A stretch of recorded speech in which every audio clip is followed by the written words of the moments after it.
నమస్కారం, TV8 news కి స్వాగతం. హెడ్లైన్ చూద్దాం. ఆగస్టు 15లోగా ఏకకాలంలో 2 లక్షల రుణమాఫీ, రేవంత్ రెడ్డి స్పష్టం.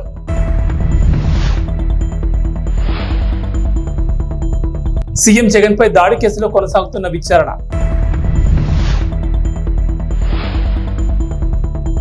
ఈ ఏడాదిలో సాధారణం కన్నా ఎక్కువ వర్షాలు. తెలంగాణ రైతులు ఎంతగానో ఎదురుచూస్తున్న రుణమాఫీపై సీఎం రేవంత్ రెడ్డి కొత్త వాయిదా కోరారు. ఆగస్టు 15లోగా రుణమాఫీ చేస్తామని హామీ ఇచ్చారు. నారాయణపేటలో నిర్వహించిన కాంగ్రెస్ జనజాతర సభలో మాట్లాడిన రేవంత్ రెడ్డి ఎలక్షన్ కోడ్ వల్లే రుణమాఫీ చేయలేకపోయామన్నారు. రాష్ట్రంలోని 69 లక్షల మంది రైతాంగానికి నారాయణపేట గడ్డ మీద నుంచి మాట ఇస్తున్నారన్నారు రేవంత్. మహిళలకు ఉచిత బస్సు ప్రయాణం, 500కే గ్యాస్ సిలిండర్ అమలు చేసిన విధంగానే రైతులకు ఏకకాలంలో 2 లక్షల రుణమాఫీ చేసి తీరుతామన్నారు. ఇక వరి ధాన్యానికి 500 రూపాయల బోనస్ సైతం వచ్చే సీజన్ నుంచి ఇస్తామన్నారు రేవంత్. బోనస్ ఇచ్చి చివరి గింజ వరకు కొనుగోలు చేస్తామన్నారు.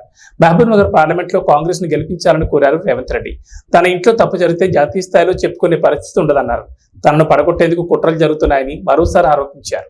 కార్యకర్తను పార్టీ ఆదేశాలను తూచా తప్పకుండా పాటిస్తాను. కార్యకర్తల నమ్మకాన్ని ఎప్పుడు వమ్ము చేయను.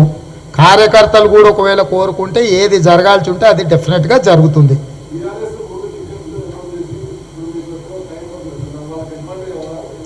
ఏముండదు, అవన్నీ ఉత్తర పత్రాలు. వర్షం పడకముందే నువ్వు దుక్కి దున్నావనుకో, ఈ సన్నాసులే కదా ఎమ్మెల్యేలు. కొత్తగా ఉంది, మాస్క్ వేసుకుంటారా ముసుగేసుకుంటారా, ఏం చేసుకుంటారు? ఏముండదు, ఇప్పుడు వీళ్ళే కదా గత 9 ఏళ్ల నుంచి దాదాపుగా ఈ సద్ది మొక్కలే కదా ఉన్నాయి. ఈ సద్ది మొక్కలు మళ్ళీ కొత్తగా ప్లాస్టిక్ సర్జరీ చేయించుకుంటారా? ఏంది, వాళ్ళ మొక్కలు తెలుసు కదా. ముఖ్యమంత్రి వైఎస్ జగన్మోహన్ రెడ్డిపై శనివారం రాత్రి విజయవాడలో జరిగిన రాళ్లదాడి ఘటన రాజకీయ ప్రకంపనలు రేపుతోంది. ఈ ఘటనపై పోలీసులు దర్యాప్తును వేగవంతం చేశారు. ఆధారాలను సేకరించేందుకు క్లూస్ టీమ్ రంగంలోకి దిగింది. అజిత్ సింగ్ నగర్ లోని వివేకానంద స్కూల్ దగ్గర ఈ దాడి జరగడంతో స్కూల్ బిల్డింగ్ పై నుంచి రాళ్లు రుబ్బినట్లు పోలీసులు ప్రాథమికంగా నిర్ధారించినట్లు తెలుస్తోంది. ఈ మేరకు ఘటనా స్థలానికి క్షుణ్ణంగా పరిశీలించి ఆ ప్రాంతంలో అమర్చిన సీసీటీవీ ఫుటేజ్లను తనిఖీ చేస్తున్నారు. డ్రోన్ల ద్వారా దాడి జరిగిన ప్రదేశాన్ని ఏరియల్ సర్వే నిర్వహించారు. దీని ద్వారా ఆధారాలను సేకరించే ప్రయత్నం చేస్తున్నారు. మనం సేకరించిన సమాచారం ప్రకారం డెఫినెట్గా ఒక రాయి అనేది ఒక వ్యక్తి బలంగా విసరడం జరిగింది. అది సీఎం గారికి ఎడం వైపు, అంటే సీఎం గారు వెళ్తుంటే లెఫ్ట్ సైడ్ నుంచి ఒక వ్యక్తి ఒక రాయిని విసరడం జరిగింది. అది సీఎం గారికి లెఫ్ట్ సైడ్ ఫోర్ హెడ్ మీద తగిలి అక్కడి నుంచి పక్కనే ఉన్న వెల్లంపల్లి శ్రీనివాస్ గారి ముక్కుకి కంటికి తగిలి అక్కడి నుంచి కింద పడడం మనం వీడియో ఫుటేజ్లో చాలా క్లియర్గా ఉంది. ఆ వీడియో ఫుటేజెస్ మా దగ్గర ఉన్నాయి. వాటి కూడా ఎన్హాన్స్మెంట్ కోసం FSL ల్యాబ్ కూడా పంపించాము. దాంట్లో ఒక రాయి అని మాత్రం మనం ఖచ్చితంగా చెప్పొచ్చు. ఈ ఏడాది నైరుతి రుతుపవనాలు జూన్, సెప్టెంబర్లో సాధారణం కంటే ఎక్కువ వర్షపాతం నమోదయ్యే అవకాశం ఉందని భారత వాతావరణ శాఖ IMD తెలిపింది. ఆగస్టు, సెప్టెంబర్ మధ్యలో లెనినా ప్రభావంతో ఎక్కువ మోతాదులో వర్షాలు కురుస్తాయని వెల్లడించింది. దేశంలో దీర్ఘకాలిక సగటు వర్షపాతం 87 సెంటీమీటర్లు కాగా ఈ ఏడాది 106% అధికంగా వర్షపాతం నమోదయ్యే అవకాశం ఉందని పేర్కొంది. దశాబ్ద కాలంలో IMD వార్షిక తొలి దశ అంచనాల్లోని సాధారణం కన్నా అధిక వర్షపాతాన్ని ప్రకటించడం ఇదే తొలిసారి కావడం గమనార్హం. సింగపూర్ ప్రధానిగా దాదాపు 2 దశాబ్దాలుగా పాలన సాగించిన లీ సియన్ లూంగ్ వచ్చే మే 15న పదవి నుంచి దిగిపోనున్నట్లు ప్రకటించారు. నాయకత్వ మార్పు అనేది ఏ దేశానికైనా అత్యంత ముఖ్యమైన క్షణమని పేర్కొన్నారు. ఉప ప్రధాని లారెన్స్ వాంగ్ ఆయన స్థానాన్ని భర్తీ చేయనున్నారు. సింగపూర్ మొదటి ప్రధాని లీ కువాన్ యూ పెద్ద కుమారుడైన లీ సియన్ లూంగ్ మూడో ప్రధానిగా 2024 ఆగస్టులో ప్రమాణ స్వీకారం చేశారు. 70 ఏళ్లు దాటిన తర్వాత పదవి నుంచి వైదొలుగుతారని 2012లోనే ప్రకటించారు. అయితే కరోనా పరిస్థితులు, తదుపరి ప్రధాని ఎంపికలో జాప్యం కారణంగా ప్రధాని ఎంపికలో ఆలస్యమైంది. పాలక పక్షమైన పీపుల్స్ యాక్షన్ పార్టీ రాజకీయ వారసత్వంలో భాగంగా ఇదివరకటి ఉప ప్రధాని హెంగ్ స్వీ కీట్ తదుపరి PM కావాల్సింది. అయితే తన వయసును కారణంగా చెబుతూ 2021లో ఆయన వైదొలిగారు. ఆఫ్ఘనిస్తాన్ లో 3 రోజులుగా కురుస్తున్న భారీ వర్షాల వల్ల తీవ్ర నష్టం వాటిల్లింది. ఆకస్మికంగా సంభవించిన ఈ వర్షాల వల్ల పలు ఘటనల్లో 33 మంది మృతి చెందగా మరో 27 మంది తీవ్రంగా గాయపడినట్లు తాలిబాన్ ప్రతినిధి అబ్దుల్లా జనాన్ సైక్ వెల్లడించారు. రాజధాని కాబూల్ తో పాటు పలు ప్రావిన్స్లను ఆకస్మిక వరదలు ముంచెత్తాయని తెలిపారు. దాదాపు 200 పశువులు చనిపోగా 600కు పైగా ఇళ్లు ధ్వంసమయ్యని చెప్పారు. అలాగే వరదల కారణంగా దాదాపు 800 హెక్టార్ల వ్యవసాయ భూమి, 85 కిలోమీటర్ల కంటే ఎక్కువ రోడ్లు దెబ్బతిన్నాయి. పశ్చిమ ఫరా, హెరాత్, దక్షిణ జబుల్, కాందహార్ ప్రావిన్స్ లో అత్యధికంగా నష్టం వాటిల్లిందని తెలిపారు.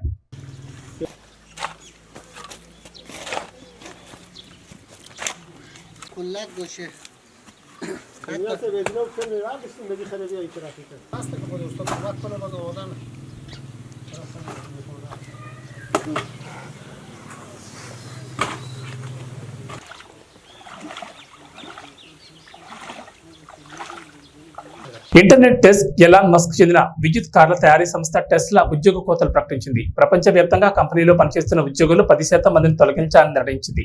దీనివల్ల సుమారు 14,000 మందిపై ఈ ప్రభావం పడనుంది. ఈ మేరకు ఉద్యోగులకు ఎలాన్ మస్క్ లేఖ రాసినట్లు ఎలక్ట్రిక్ అనే వెబ్సైట్ తన కథనంలో పేర్కొంది. ప్రపంచవ్యాప్తంగా గత ఏడాది డిసెంబర్ నాటికి టెస్లాలో 1.40 లక్షల మంది పనిచేస్తున్నారు. ఇందులో 10% అంటే దాదాపు 14,000 మందిని టెస్లా తొలగించనుంది. కొన్ని రోల్స్ లో డూప్లికేషన్ కారణంగా ఈ తొలగింపులు చేపడుతున్నట్లు మస్క్ తన లేఖలో పేర్కొన్నారు. ఇంతకాలం కంపెనీకి సేవలు అందించిన వారికి కృతజ్ఞతలు తెలిపారు. కొత్త అవకాశాలు అందుకోవాలని ఆకాంక్షించారు. ఉద్యోగంలో కొనసాగుతున్న వారు సవాళ్లకు సిద్ధమవ్వాలని సూచించారు. ఏ విభాగాల వారిని తొలగిస్తున్నది ఇంకా తెలియరాలేదు. ఇప్పటికే తొలగించిన ఉద్యోగులకు సిస్టమ్ యాక్సెస్ నిలిపివేసినట్లు సమాచారం. IPL 2024లో హైదరాబాద్ హ్యాట్రిక్ విజయం నమోదు చేసింది. బెంగళూరును వారి సొంత గడ్డపై 25 పరుగుల తేడాతో ఓడించింది. తొలుత బ్యాటింగ్ చేసిన హైదరాబాద్ 3 వికెట్ల నష్టానికి 287 పరుగులతో IPL చరిత్రలో అత్యధిక స్కోర్ చేసింది. ఈ కొండంత లక్ష్య ఛేదనలో బెంగళూరు గట్టిగానే పోరాడింది. చివరికి 20 ఓవర్లలో 7 వికెట్ల నష్టానికి 262 పరుగులు చేసింది. దినేష్ కార్తీక్ 83, 35 బంతుల్లో 5 4లతో 7 6లతో అదరగొట్టాడు. వీరోచితంగా పోరాడిన జట్టును గెలిపించలేకపోయాడు. డూప్లిసిస్ 28 బంతుల్లో 62 పరుగులు చేశాడు. 7 4లు 4 6లు చేశాడు. విరాట్ కోహ్లీ 20 బంతులు 42 పరుగులు చేశాడు. 6 4లు 2 6లతో అదరగొట్టాడు. చెలరేగినప్పటికీ ప్రయోజనం లేకపోయింది. హైదరాబాద్ కెప్టెన్ కమిన్స్ 3 వికెట్లు తీసి ఆ జట్టు పతనాన్ని శాసించాడు. మయాంక్ మార్కండే 2, నటరాజన్ 1 వికెట్ తీశారు.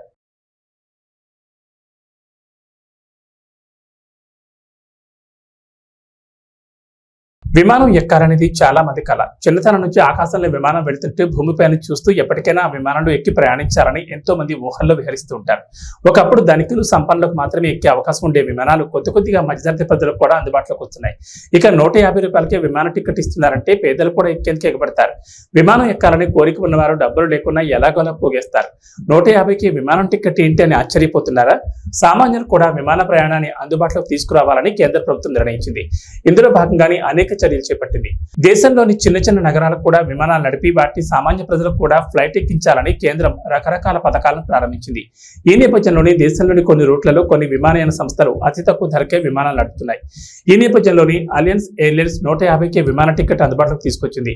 అస్సాంలోని లీలాబారి నుంచి తేజ్పూర్ నగరాల మధ్య అలయన్స్ ఎయిర్లైన్స్ కేవలం 150 రూపాయలకే అందిస్తోంది. లీలాబారి నుంచి తేజ్పూర్ నగరాల మధ్య 186 కిలోమీటర్ల దూరం ఉంది.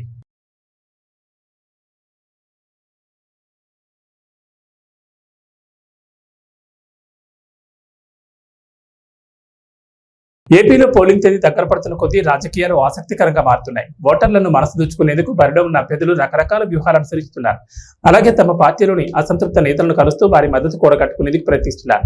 వీలైతే ప్రముఖులను కూడా కలిసి వారి మద్దతు కూడగట్టుకుంటున్నారు. ఈ క్రమంలోనే అనకాపల్లి ఎంపీ స్థానానికి బీజేపీ నుంచి బరిలో ఉన్న సీఎం రమేష్ కొణిదెల చిరంజీవిని కలిశారు. చిరంజీవిని కలిసి ఆయన మద్దతు కోరారు. శ్రీ సరస్వతి శిశు మందిర్ ఇంగ్లీష్ మీడియం పాఠశాల గజ్వేల్ నందు RR ఆయుర్వేదం ఔషధాన్ని పంపిణీ చేయడం జరుగుతోంది. ఈ కార్యక్రమంలో పాఠశాల ప్రిన్సిపల్ హరిణ పవన్ మరియు డాక్టర్ నరేష్ బాబు పాల్గొన్నారు. ఈ సందర్భంగా మాట్లాడుతూ 6 నెలల పిల్లల నుంచి 16 సంవత్సరాల పిల్లల వరకు కూడా వేయొచ్చని అన్నారు. దీని యొక్క ఉపయోగాలు ఏంటంటే పిల్లల్లో రోగనిరోధక శక్తి, స్మరణ శక్తి, గ్రహణ శక్తి మరియు జ్ఞాపక శక్తిని పెంచుతుందని, మేధాశక్తిని, జ్ఞాపక శక్తిని పెంచుతుందని, మేధాశక్తిని, సమగ్రమైన శరీర కాంతిని, బలాన్ని పెంపొందించుతుందని, శారీరక మానసిక ఎదుగుదలకు సహాయపడుతుందని అన్నారు.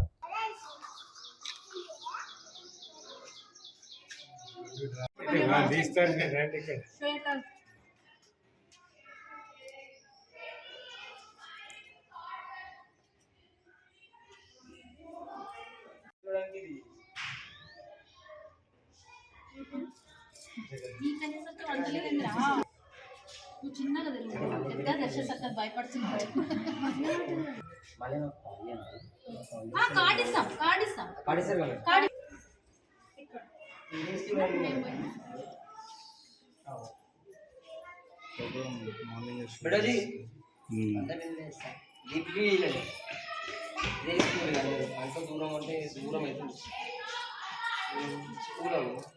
సరస్వతి శిశు మందిర్ పాఠశాల లోపల పిల్లల కోసం మెదక్ నుంచి RR స్వర్ణామృత రాసిన వాళ్ళు ఒక దివ్యమైన ఔషధం పంపించడం జరిగింది. దీన్ని 6 నెలల పాప నుండి 16 సంవత్సరాల లోపు వయసున్న అందరి పిల్లలకు కూడా ఇది చేయవచ్చు. ప్రతి నెల పుష్యమి నక్షత్రం రోజున వేసినట్టయితే ప్రభావవంతమైన ఫలితం ఉంటుంది. కాబట్టి ఈ నెల పుష్యమి నక్షత్రం కావున 16వ తేదీ ఇక్కడున్న గజ్వెల్లో ఉన్నటువంటి అందరూ కూడా సరస్వతి శిశు మందిర్ ప్రాంగణంలో వేస్తున్నటువంటి ఈ స్వర్ణామృత ప్రాశన చుక్కలు వేయించుకొని మీ పిల్లలకు ఒక మంచి భవిష్యత్తును ఏర్పాటు చేసుకోవాలని నా యొక్క విజ్ఞప్తి. ఎందుకంటే దీన్ని మనకు సేవించినట్టయితే క్రానిక్ డిసీజ్ ఏదైతే ఇరిటేబిలిటీ కానీ, హైపర్ యాక్టివిటీ, తర్వాత ఆటిజం, దాంతోపాటు జ్ఞాపక శక్తి పెరుగుతుంది, స్మరణ శక్తి, జ్ఞాపక శక్తి, దాంతోపాటు ఇమ్యూనిటీ పవర్, రోగ నిరోధక శక్తి కూడా పెరుగుతుంది. కాబట్టి ప్రజలంతా దీన్ని సద్వినియోగం చేసుకోవాల్సిందిగా మనం చేస్తున్నాం. శిశు మందిర్ గజ్వెల్ ఇంగ్లీష్ మీడియం పాఠశాలలో ఈరోజు ఆర్ఆర్ స్వర్ణామృతము అనేటువంటి దివ్య ఔషధాన్ని మనం పంపిణీ చేయడం జరుగుతుంది. దీని యొక్క ప్రతిఫలం అంటే ప్రభావం ఎలా ఉంటుంది అంటే, కరోనా లాంటి విపత్తులు వచ్చినప్పుడు హ్యూమినిటీ కోసం మనము తాపత్రయపడాల్సిన అవసరం లేకుండా ఇప్పటి నుండే భావి భారత పౌరులైనటువంటి ఈ చిన్నారుల యొక్క ఆరోగ్యాన్ని సంరక్షించడానికి ఈ ఔషధం చాలా ఉపయోగపడుతుంది. అంతేకాకుండా హైపర్ యాక్టివిటీ, తర్వాత పిల్లలలో స్మరణ శక్తి, ధారణ శక్తి, జ్ఞాపక శక్తి పెంచడానికి, అంటే ఏదైనా సరే వాళ్ళు గుర్తుపెట్టుకున్నట్టుగా ఎవరు గుర్తుపెట్టుకోలేరు.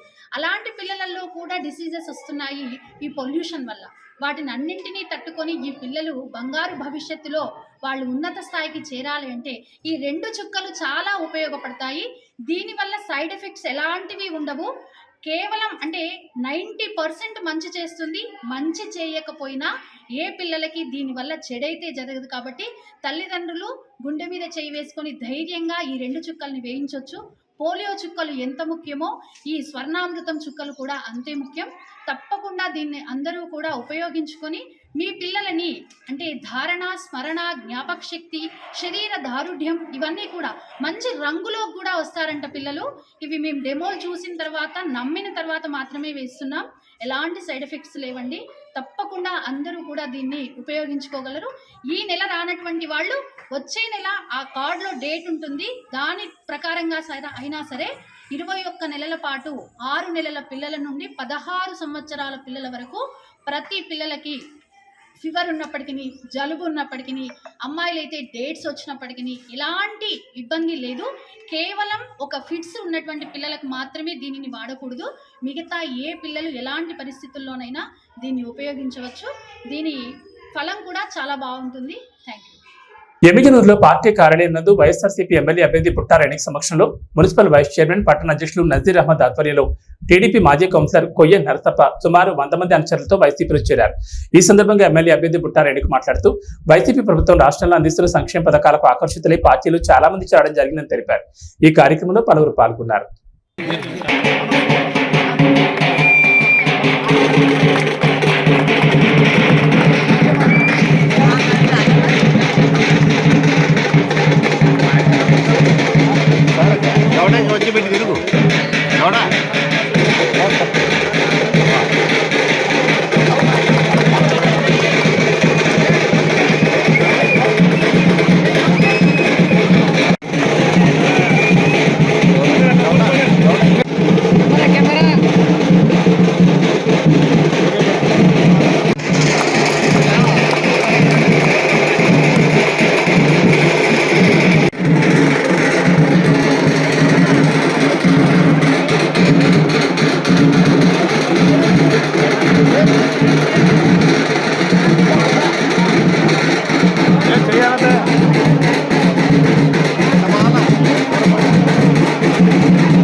ఇరవై 4వ వార్డు మాజీ కౌన్సిలర్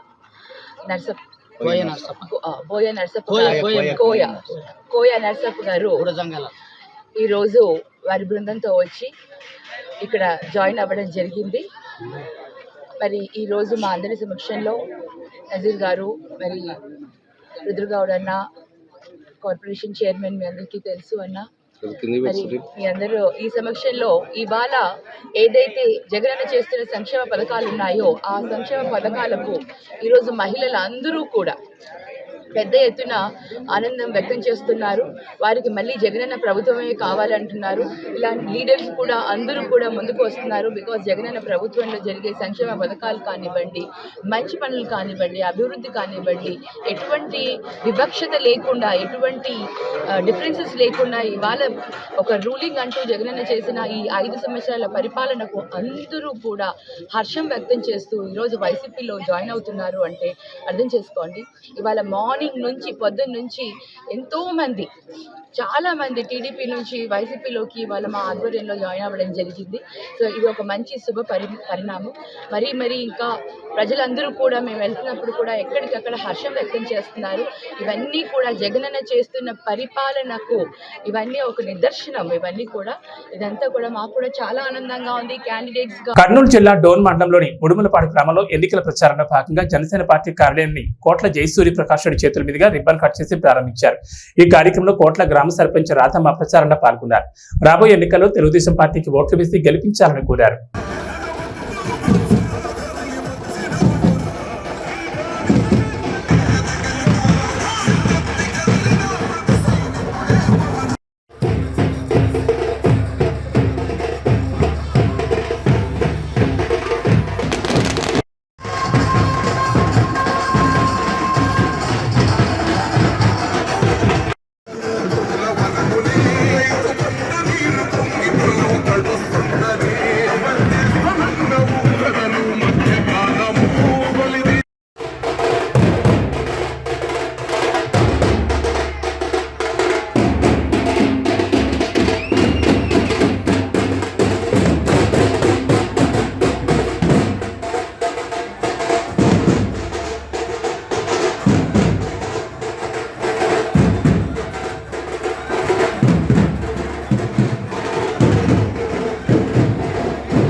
సమస్యలు ఉన్నాయి. ఇదే చాలా మీద మాట్లాడి చెప్పారు. మనం ముఖ్యంగా మహిళా సోదరిమణులు బాగా అర్థం చేసుకోవాలి. ఇందాక మా వెంకటస్వామి చెప్పినట్లు ఆడవాళ్లకు రావాల్సిన వడ్డీ దాదాపు మన ప్రాంతంలో 16,000 కోట్లు 16 కోట్లు రావాలి. డోన్లో 14 కోట్లు. మన డోన్లో 740 సభ్యుల్లో వాళ్ళు నెలకు డబ్బు కడుతుంటే అందులో 8% వడ్డీ గవర్నమెంట్ కట్టాలి. అది సెంట్రల్ గవర్నమెంట్ ఫండ్. అది ఆ వడ్డీ కట్టకుండా మీతో కట్టించారు. పాపం అమాయకులు మీరు తెలియకుండా మోసపోయారు. మీకందరూ కలిసి కూడా మన డోన్లో 12 కోట్లు రావాలి. 750 మహిళలకు 12 కోట్లు రావాలి. అంటే మీ డబ్బులు మీకు రావాలి. ఎంత దగాండి ఇది, ఎంత అన్యాయం ఇది. రాష్ట్రం మొత్తం మీద 7,200 కోట్లు కొట్టేశాడు ఈయన. మహిళలతో అన్యాయంగా 7,200 కోట్లు కొట్టేశాడు. చిన్న విషయం కాదు ఇది. మీరు సంపాదించి కట్టుకున్న డబ్బులతో మీకు రావాల్సిన వడ్డీ రేటు రాకుండా మొత్తం ఆయన కొట్టేసినట్టే ఎంత పాపాత్మలో ఒకసారి రాసుకోండి. మీ మంత్రి ఏం చేస్తున్నాడు, ఫైనాన్స్ మంత్రి, ఆయన తెలిసి మోసం చేశాడు. నిన్న మొన్న మా బయటపడ్డది, ఇంకా చాలా బయటపడుతున్నాయి. రోజుకొక సమస్య మేము ముందుకు తీసుకొస్తాం. తప్పకుండా మన ప్రభుత్వం వస్తుంది, ఎంక్వైరీ చేసి ఎవరైతే దోషులు అది కంప్లీట్గా శిక్షిస్తాం. ఆడపిల్లలు కాపాడుతూ కూడా డబ్బు కట్టిస్తాం. మేము ఎవరైతే డబ్బు రావాలో మా ఆడపిల్లలకు 7,200 కోట్లు కట్టి తీర్థం కూడా మనం చేసుకుంటాం. దయచేసి ఒకసారి ఆలోచించే బాధ్యత ఎంత ఉంది. ఇంత అన్యాయం చేస్తుంటే ఇంకా రకరకాల అన్యాయం ఉన్నాయి, ఒకటే కాదు, అన్ని బయట తీస్తాం. ఒకటి బయట తీస్తాం మేము. అగ్రికల్చర్ కానివ్వండి, ఇరిగేషన్ కానివ్వండి, రోడ్డు కానివ్వండి, అన్ని బయట తీస్తాం. దయచేసి ఒకసారి ఆలోచించుకో కోరుకుంటా. ఇలాగే యాంకర్ అండ్ ఆర్టిస్ట్ కళను నేర్చుకుంటే ఎంతో గౌరవ ఆదరాభిమానాలు ఆనాడు ఉండేవని, సమాజంలో మహోన్నత గౌరవం ఆ రోజుల్లో దక్కేదని, ప్రస్తుతం కాలక్రమేణా ఎందరో మహోన్నత చిత్రకారులు మనకు దూరం అవుతున్నారని, చిత్రకళకు ఆదరణ తగ్గిపోయిందని, లేటెస్ట్ డిజిటల్ కంప్యూటర్ టెక్నాలజీ ద్వారా ఎన్నో చిత్ర రూపాలను సృష్టిస్తున్నారని అన్నారు. ప్రపంచ కళా దినోత్సవం ఏప్రిల్ 15న ప్రపంచ వ్యాప్తంగా నిర్వహిస్తారని, సృజనాత్మకతపై ప్రపంచ వ్యాప్తంగా అవగాహన కల్పించడం కోసం ప్రపంచ కళల అసోసియేషన్ ఈ దినోత్సవం నిర్ణయించింది. ఇటలీకి చెందిన చిత్రకారుడు లియోనార్డో డావిన్సీ గౌరవార్థం ఆయన పుట్టినరోజైన ఏప్రిల్ 15న ప్రపంచ కళా దినోత్సవంగా ప్రకటించారని పశ్చిమ గోదావరి జిల్లా Bhimavaram painter and artist association అధ్యక్షుడు పరిమి రామకృష్ణ అన్నారు. ఏప్రిల్ 15న ప్రపంచ కళా దినోత్సవం సందర్భంగా మీడియాతో మాట్లాడుతూ ముందుగా చిత్ర కళాకారులను ఆదరించే ప్రతి ఒక్కరికి అభినందనలు తెలిపారు. ప్రస్తుతం ఎంతో మంది మహోన్నతమైన కళాకారులు ఉన్నారని, వారి జీవన ఉపాధి లేక ఆర్థిక ఇబ్బందులతో జీవనం సాగిస్తున్నారని, చిత్ర కళాకారులను, ఆర్టిస్ట్ కార్మికులను ప్రభుత్వం ఆదుకోవాలని కోరారు. చిత్ర కళాకారులను, ఆర్టిస్ట్ కన్మరుగు కాకుండా ప్రభుత్వాలు ముందుకొచ్చి జీవనోపాధి కల్పించాలని ఆవేదన వ్యక్తం చేశారు. నా ఊపిరినంత కాలం పెయింటర్స్ అండ్ ఆర్టిస్ట్ అసోసియేషన్ సమస్యలను ప్రభుత్వం దృష్టికి తీసుకెళ్లి తగు న్యాయం కోసం పోరాడతారని పరిమి రామకృష్ణ అన్నారు.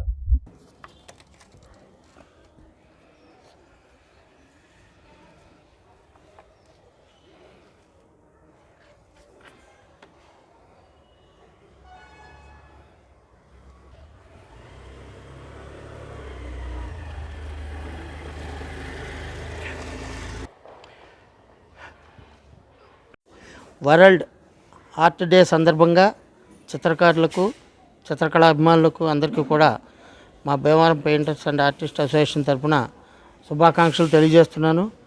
ఈరోజు మనం మన పూర్వీకులను అందరినీ కూడా చిత్రకారులని మననం చేసుకోవాల్సిన ఈరోజు తప్పనిసరిగా అందరూ మననం చేసుకోవాలి. అలాగే చిత్రకళలో ముఖ్యులైనటువంటి దావిన్సీ గారు 1500వ శతాబ్దంలో మొదలుపెట్టి ఒక బొమ్మని 1550లో మొదలుపెట్టి 1553లో పూర్తి చేశాడు మోనాలిసా బొమ్మని. ఆ బొమ్మకి చాలామంది విమర్శకులు సైతం ఆశ్చర్యచకితులను చేసింది. ఆ ముఖ కవళికలు చాలామంది ఎన్ని అర్థాలు ఉన్నాయో కూడా వివరించి చెప్పడం జరిగింది ఆనాటి ఈ కళాఖండాన్ని చూసి.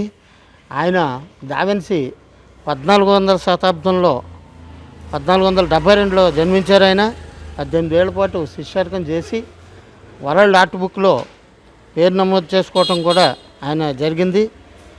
అటువంటి మహానుభావుల్ని ఈరోజు ఆర్ట్ డే సందర్భంగా మనం స్మరించుకోవటం ఎంతైనా స్ఫూర్తిదాయకం. ఈరోజు ఈ కార్యక్రమాన్ని నిర్వహించడానికి మేము భీమవరం పెయింటర్స్ ఆర్టిస్ట్ అసోసియేషన్ తరఫున అందరం కూడా సమావేశమై దావిన్సీకి శుభాకాంక్షలు, అలాగే మన ఆంధ్రప్రదేశ్, తెలంగాణ ప్రజలకు కూడా ఆర్టిస్టులకి, కళాభిమానులకి శుభాకాంక్షలు తెలియజేస్తున్నాను. ఇట్లు పరిమి రామకృష్ణ, భీమవరం. ఈరోజు స్మరణకి తెచ్చుకోవడం జరిగింది ముఖ్య కళాకారులందరినీ కూడా. ఈ టెక్నాలజీ పెరిగిన ఈ రంగంలో చాలా ఒడిదుడుకులు భరిస్తూ చిత్రకారులు జీవనం సాగిస్తున్నారు. ఈ ఏప్రిల్ 14 దినం అనగా 1572 ఏప్రిల్ 15న దావిన్సీ జన్మించాడు కాబట్టి ఆ రోజున వరల్డ్ బుక్లో చిత్రకారుడిగా నమోదు చేసుకోవడం దావిన్సీ జరిగింది. కాబట్టి ఈరోజు ఏప్రిల్ 15 మనం వరల్డ్ ఆర్ట్ డేగా జరుపుకోవడం జరుగుతుంది. చిత్రకళలో ఎన్ని ఇబ్బందులున్నా ఇదివరకు పూర్వం మహారాజుల కాలం నుంచి చిత్రకళకు మంచి పేరు ప్రఖ్యాతులు ఉండేవి. అలాగే గౌరవం, ఆదరణ అంతా లభించేది. పెరుగుతున్న టెక్నాలజీ వల్ల చిత్రకళలోని చిత్రకారులకు కొద్దిగా ఆదరణ తగ్గినప్పటికీ టాలెంట్ ఉన్న చిత్రకారులకి బాగానే ఉంది. కానీ ప్రభుత్వ పరంగా చిత్రకారులను ఆదుకుంటే ఇంకా చిత్రకళ రంగంలో ఎన్నో కొత్త పుంతలు తొక్కడానికి చిత్రకారులకు ఆస్కారం ఉంటుంది. ఒడిదుడుకులు పడుతున్న ఈ చిత్రకళకు న్యాయం చేయవలసిన బాధ్యత ప్రభుత్వాల మీద ఉందని కోరుకుంటూ ఈ కళ అంతరించిపోకుండా చేసే బాధ్యత ప్రభుత్వందే. అందుకని ప్రభుత్వానికి విజ్ఞప్తి చేస్తున్నా, మా పెయింటర్స్ ఆర్టిస్ట్ అసోసియేషన్ తరఫున ప్రభుత్వంలోని ప్రజాప్రతినిధులందరూ కూడా చట్టాల్లో మార్పులు తెచ్చైనా సరే కళాకారులను ఆదుకోవాల్సిందిగా కోరుచున్నాను. పంచకర్ల ప్రసాద్ ఆధ్వర్యంలో వార్డు అధ్యక్షులు కాకిబాబు ప్రోత్సాహంతో సుమారు 400 మందితో జన సైనికులతో జనసేన పార్టీలోకి నక్కాశ్రీలు చేరారు. ఈ సందర్భంగా మాట్లాడుతూ జనసేన పార్టీ కోసం ఎంతైనా కృషి చేయడానికి మేము సిద్ధంగా ఉన్నామని, పార్టీ కోసం ఎంతైనా శ్రమిస్తామని, పవన్ కళ్యాణ్ ఆశయాలను మా గ్రామంలో కూడా నిలబెడతారని అన్నారు. ఈ కార్యక్రమంలో నాయకులు పాల్గొన్నారు.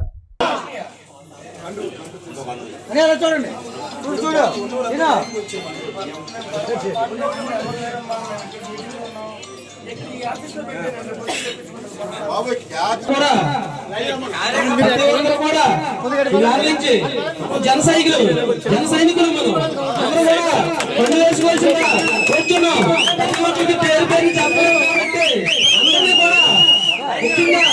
శివకుమార్ రావాలి. పేరు పేరు అందరూ పిలుస్తారు. ముందుకు వచ్చి మండపాలు వేసుకోవాల్సిందిగా కొంచెం కృష్ణబాబు